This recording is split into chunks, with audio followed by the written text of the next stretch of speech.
Amante passionnée, activiste, chef d'entreprise, militante de droits de l'homme et cadre d'administration. Réunie pour une semaine à Libreville, cette nouvelle génération de féministes manifeste un besoin d'écoute et un accompagnement dans les ambitieux projets d'autonomisation. L'initiative de cette rencontre est de la promotrice du Salon de la Femme basé dans la capitale gabonaise. Ma conviction est que l'autonomisation de la femme passe indéniablement par l'éducation d'abord. Nous sommes donc disposés à inspirer et à pousser la réflexion pour une politique publique innovante de l'éducation pour l'autonomisation de la femme. Elles sont issues de plus d'une vingtaine de pays du continent, soudées par les mêmes combats dont celui de la protection des droits de la femme aussi, tout en misant sur le toilettage des lois inégalitaires à l'origine de la violation du principe de l'égalité des sexes selon les situations. Ces femmes ne perdent pas de vue qu'elles ont aussi à structurer les fondamentaux de la lutte.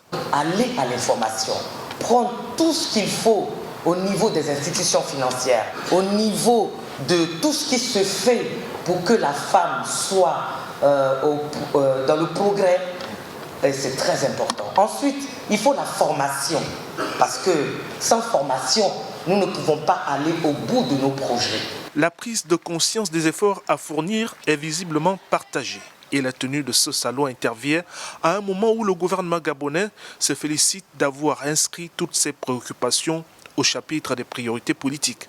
L'éducation, l'accès des femmes à l'emploi ou l'entrepreneuriat féminin passe aussi par une politique ambitieuse d'accueil de la petite enfance.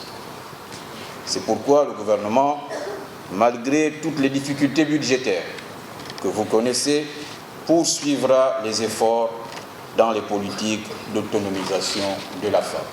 Première cible des activités de microcrédit parce qu'elles travaillent et remboursent scrupuleusement, les femmes africaines portent bien souvent sur leurs épaules la santé économique des zones rurales, voire urbaines.